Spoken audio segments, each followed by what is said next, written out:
Colégio militarizado. E aí, galera? Uma excelência na educação ou uma grande farsa?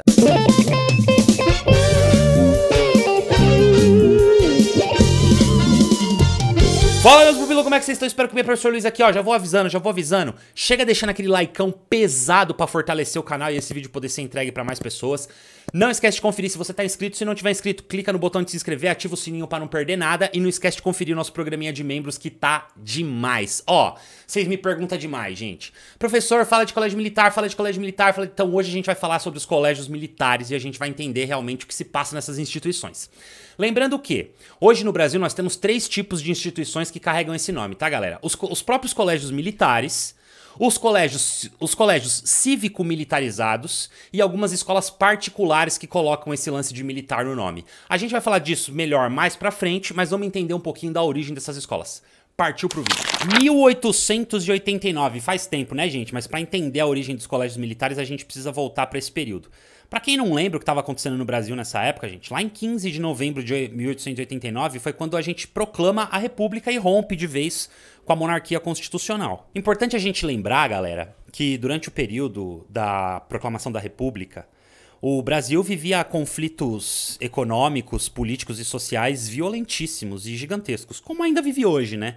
Mas existiam muitos interesses por trás de cada uma das decisões tomadas naquele momento. E foi naquele mesmo ano, 1889, um pouco antes da proclamação da República, em março, que o ministro de Guerra, o senador Tomás Coelho, criou, através de um decreto, o Imperial Colégio Militar, que hoje é o atual Colégio Militar do Rio de Janeiro. Nessa época já tinha, por exemplo, o Colégio do Rio Vermelho, que já era uma escola militar, voltada para o treinamento e para o preparo do nosso exército, mas não tinha nada a ver com a questão da educação. Isso vem só através do decreto de 1889. Diferente dessas escolas que já existiam, que treinavam especificamente os nossos militares, conforme o próprio decreto do ministro de Guerra, esses colégios militares, a partir de 1889, eles vinham para, abre aspas, proporcionar aos filhos de militares ativos, inativos e honorários do Exército e da Marinha e aos civis que desejassem seguir a carreira militar os meios de receberem instrução que em poucos anos lhe abrissem as portas das escolas militares do Império. O ensino nesse colégio, gente, ele era gratuito para os filhos dos militares e cobrado dos civis.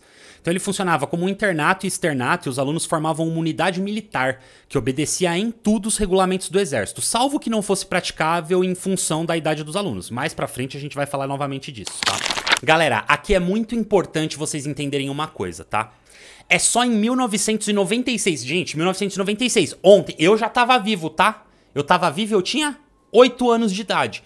Foi só em 96, com a criação da primeira LDB, a Lei de Diretrizes e Bases da Educação Nacional, que o ensino passa a ser obrigatório, que o Estado tem o dever de fornecer escola e que os pais têm o dever de matricular seus filhos.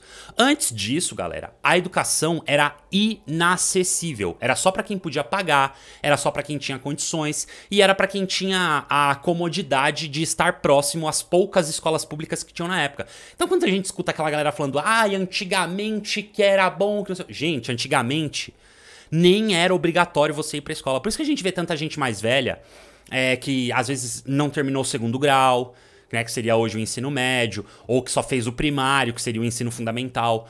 Porque o acesso à educação ele não era garantido por ninguém. E era uma dificuldade muito grande. E a gente sabe, né, o poder que a educação tem numa sociedade. Então é muito importante a gente pontuar isso. Porque o que aconteceu a partir de 96, ainda faltam vagas, ainda falta acesso, ainda falta qualidade. Mas antes disso, nada disso tinha nem sequer uma lei garantindo. Então foi um documento muito importante que mudou a faceta das coisas. Então a criação dos colégios militares vem também em relação a isso. Para que os filhos dos militares tivessem acesso à educação, que não era garantia pública. Como vocês podem imaginar, a criação desses colégios ela não veio com o intuito de dar uma formação educacional de excelência para a molecada. Ela veio com o intuito de preparar a molecada para a carreira militar.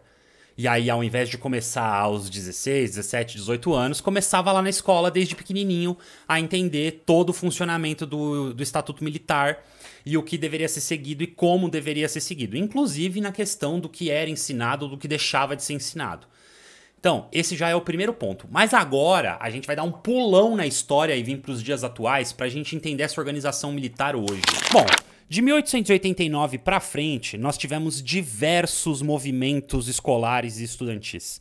Tivemos a Nova Escola lá em 32, tivemos a Escola Moderna dos Anarquistas, as escolas libertárias, as escolas populares, as escolas particulares tomaram conta de grande parte da educação do Brasil, e assim foi se desenvolvendo a nossa educação. Uma briga de interesses para saber quem ficaria com essa verba e com essa responsabilidade de oferecer a formação social das nossas crianças. No meio disso tudo, galera, a gente não pode esquecer do golpe de 64, a ditadura militar, extremamente sangrenta, violenta, desumana, apoiada pelos Estados Unidos, baseados na mentira da ameaça comunista.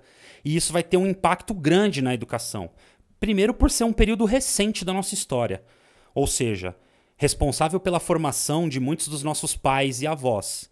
E segundo, porque foi um período onde a educação era extremamente manipulada. Além de toda a violência e falta de humanidade que a gente via nas ruas, tinha também a censura controlando as informações da mídia, e é claro que esse controle também se estabeleceu dentro das escolas.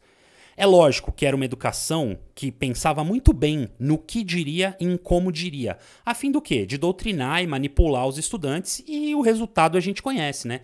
Foram gerações formadas em cima de uma educação violenta e opressora. O triste é saber que mesmo depois da nossa redemocratização lá em 88, galera, a escola e a educação ainda não tinham um olhar forte e específico para as definições do que a gente ensinaria e de como a gente ensinaria. Isso só vai vir, como eu já disse anteriormente, na LDB de 96. É aqui, ó, gente. Só na LDB de 96 que a gente realmente vai ter um foco na educação. É claro que na nossa Constituição de 88 já vinham ali dos artigos 205 ao 214, se eu não me engano, as questões relacionadas à educação. Mas a LDB ela vai definir os princípios e fins da educação, ou seja, da onde para onde que essa educação vai, qual que é o nosso objetivo através dela. E é lógico que esse documento, gente, dá uma extrema liberdade para todas as escolas trabalharem os projetos políticos pedagógicos, as suas metodologias, os seus regimentos internos. Porém, ele também estabelece algumas regras e algumas leis que nenhuma escola pode ferir na hora de proporcionar a educação para você, mesmo sendo particular, ou sendo pública, ou filantrópica, ou seja lá o que for.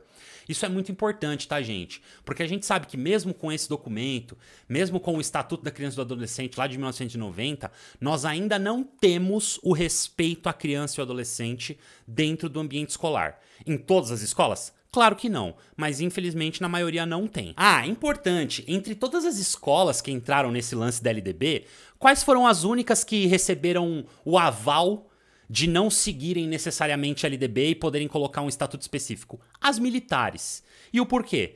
Novamente, porque eram escolas voltadas para os filhos dos militares e para algumas pessoas que podiam pagar. Depois isso foi alterado para a questão de fazer a prova e a entrevista para entrar nessas escolas, mas continuavam sendo escolas que tinham como foco, além da educação, a formação desse indivíduo para a carreira militar. Esse modelo de escola militar, que começou lá em 1889 e segue até hoje, está representado em somente 14 escolas do Brasil. Isso mesmo, gente. Escola militar tradicional são somente 14 instituições. E como é que funciona nessas escolas? Apesar da liberdade administrativa e de algumas diferenças entre elas, na maior parte dos casos, essas escolas são oferecidas gratuitamente e o ingresso é para os filhos de militares ou, no caso de civis, através de prova e entrevista.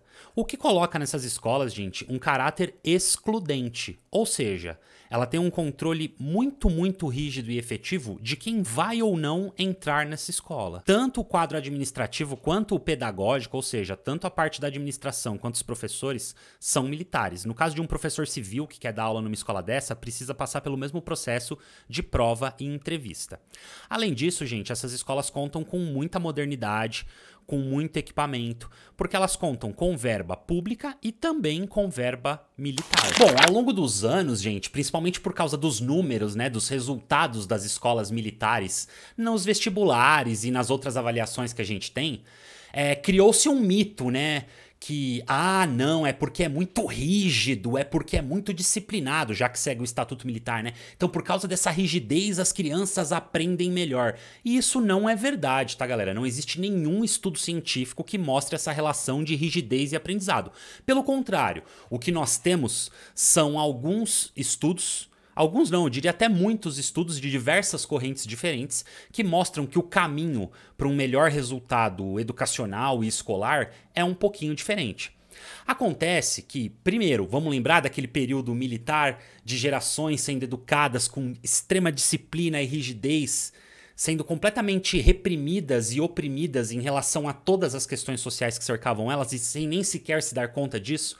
Então acredito, e aí vem toda a violência que a gente vivencia socialmente hoje, né? E aí fazem esse link de que era melhor porque era mais rígido, porque era mais disciplinado, quando na verdade não existe isso, gente. Os bons resultados da escola militar, gente, se dá por esse processo de exclusão, que evidentemente tira muita gente que tem algum tipo de dificuldade ou que tem algum tipo de questão social por trás. Vamos lembrar, criança com fome, criança que não tem casa, criança que não tem amor familiar, criança que vive em violência social. É difícil chegar numa escola e aprender sem você ter essas garantias sociais por trás. E as escolas militares já fazem esse processo de exclusão da maior parte dessa galera. E aí, claro, contam também com o orçamento militar somado ao orçamento público. Então, assim, não tem nada a ver delas desempenharem um resultado melhor porque são mais eficientes. Isso aí tá ligado, gente, com todas essas questões que formam o ingresso na escola militar. Bom, por conta do excesso de rigidez, de uma hierarquia militar que deve ser respeitada a qualquer custo, evidentemente que esses colégios são alvos constantes de denúncias e mais denúncias. As denúncias vão de abuso de autoridade, a censura por parte de professores que ingressam nessas escolas através de provas, que são civis, né?